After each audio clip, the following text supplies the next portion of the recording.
A gente conhece um caso clássico da Inanna, levando embora 50 mês, que são dispositivos, ou parece que são dispositivos como esses que nós temos hoje, tipo um pendrive, um CD acrílico, qualquer coisa, a gente não sabe o material que eles usavam, né? Mas com certeza um dispositivo que guardava muitas informações, uma biblioteca, digamos assim, sobre vários assuntos. E ela, a Inanna, ela chega para o Enki, né?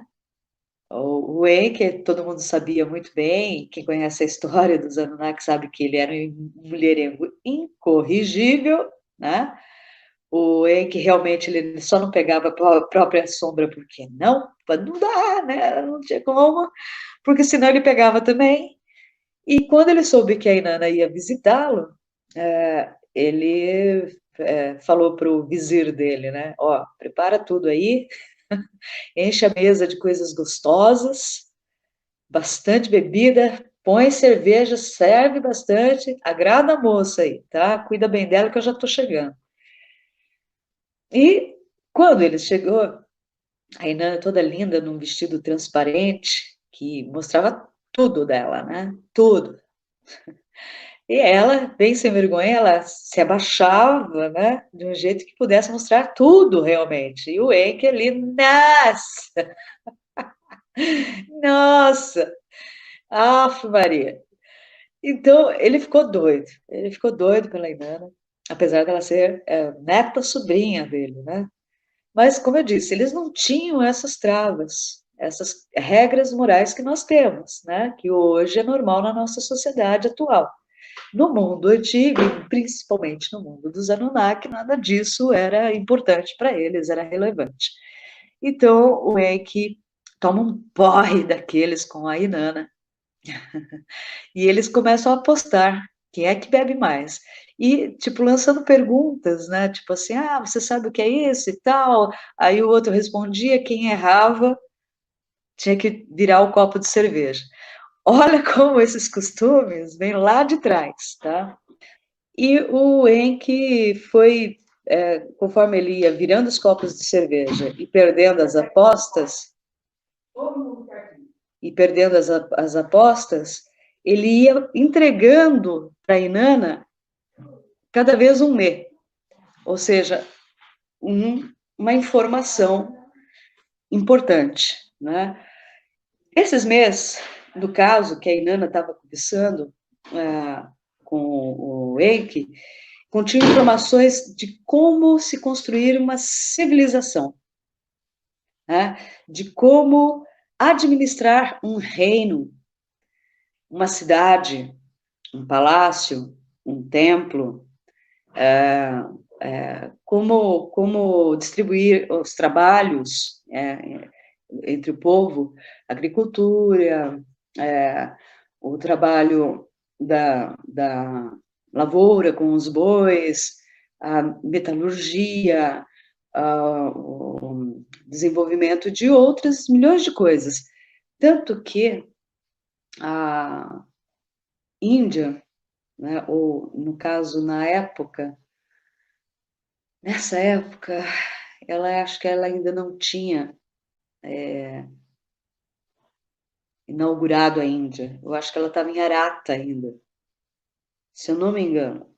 Tá? É uma outra cidade que ela tinha ganho e tal.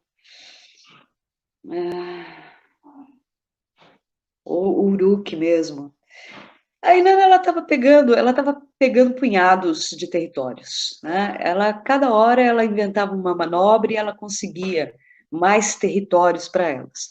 E nesse tempo, eu não lembro, eu teria que pegar, porque são histórias, né? São histórias com detalhes, e muitos detalhes.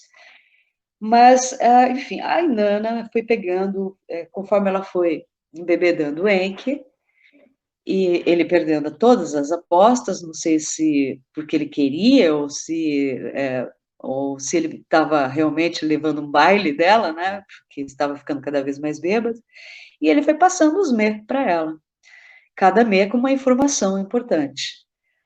E no fim ela juntou 50 mes. 50 meses. Né? E quando ele estava bem bêbado e caiu no sono, a Inanna, ó, deu no pé, subiu na nave dela, que ela mesma pilotava, e ó, tchau! Quando o Enki acordou, né, e se deu conta, cadê a Inanna? Cadê meus me? Que eu fiz? Ah, botou o vizir dele, a guarda dele, para ir correr atrás da Inanna e tentar alcançar ela a tempo e recuperar os meses. Né? Isso aí deu uma baita confusão. Deu uma baita confusão. Teve uma reunião e tal, não sei o quê. Aí o Enki acusando a Inanna, ela roubou meus me. E ela, não, você deu para mim, você deu para mim, agora deu, está dado, eu não devolvo mais. E aí chega o Enlil e fala assim, me conta bem essa história aí, Enki, o que aconteceu? Ah, o Enki todo sem jeito, né? Porque vai contar a história para o pai da Inanna, né? O irmão dele, o senhor do comando, o Enlil, o Severo Enlil. Não sei o que, acabei perdendo os meios para ela. O Enlil, quem manda? Problema seu, perdeu, meu filho. Agora aguenta. Agora você já deu os meios para ela, tá dado, entendeu? Não pode cobrar nada. Bom, a Inanna pegou os meios e finalmente fundou a Índia, né? O reino da Índia, a cidade delas, a primeira cidade, que foram virando várias, né, formando um país, e ali ela impôs a marca dela na civilização. Vocês podem perceber que a Índia é um país, na mesma época, né, veio depois da Suméria, que veio depois do Egito, e daí surgiu a Índia, né? E a Índia, ela tem características muito diferentes dos outros dois reinos anteriores, né? A Suméria é fantástica, né? Todas as cidades da Mesopotâmia têm uma característica muito interessante de construção e de política e tudo. O Egito também é extremamente grandioso e bem peculiar, né? Ele tem características também de arquitetura incríveis, né? Majestosas, é uma coisa assim que a gente olha e fala, oh, uau, né? Aqui viveu uma grande civilização. E a Índia era mais uma dessas civilizações que causava espanto de olhar, né? De beleza, tanto na arquitetura como na engenharia, como nos costumes. A Índia, de fato, tinha regras matriarcais, né? Por quê? Porque era a Inanna quem mandava ali, né? Então, é muito interessante isso. E vocês podem observar nos relevos, nas esculturas da Índia, né? As esculturas hindus, muitas referências a sexo,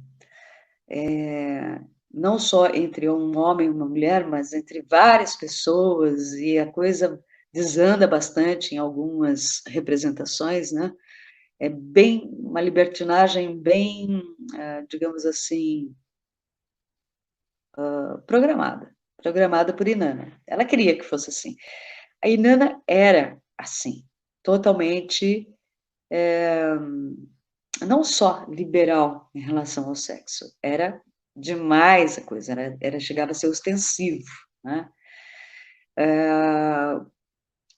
Com a Inanna veio a, a cultura da prostituição, que hoje para a gente é de um jeito, naquela época era de outro, né? Então, esse costume vem da Inanna, principalmente dela, né? Ela realmente impôs isso de uma forma bem abrangente em todos os lugares por onde ela passou. E havia um costume que a menina, antes de se casar, ela era obrigada a ir no templo da Inanna, né? e ficar ali esperando o primeiro homem que passasse, que quisesse ficar com ela, que pagasse para ficar com ela. E ela tinha que ficar com esse cara, seja lá quem fosse. Aí sim ela estava pronta para casar e ser uma mulher adulta e ter filhos e tudo mais, né. Uma coisa interessante é que, sobre os costumes, né, hoje em dia se fala muito: "Ah, a menina não é mais virgem", né, e para nós também é diferente o conceito, porque na época dos Anunnaki, ser virgem, uma mulher virgem, não era uma mulher que nunca tinha tido relações sexuais na vida dela. Ela era uma mulher que era solteira, ela não havia se casado ainda. Isso era ser virgem. Por isso que Nimuzag, a meia-irmã de Enlil e meia-irmã de Enki, embora tenha tido vários filhos, era considerada virgem, a virgem. E uma primeira representação de Nimuzag no céu era o planeta Vênus, né? E a constelação de Virgem. Depois passou para a Inanna, né? Porque a Inanna também nunca se casou, apesar de ter dado para todo mundo, a Inanna nunca se casou. Então ela era a eterna Virgem. E a constelação de Virgem hoje em dia é dedicada a ela. Isso é tudo muito interessante, né?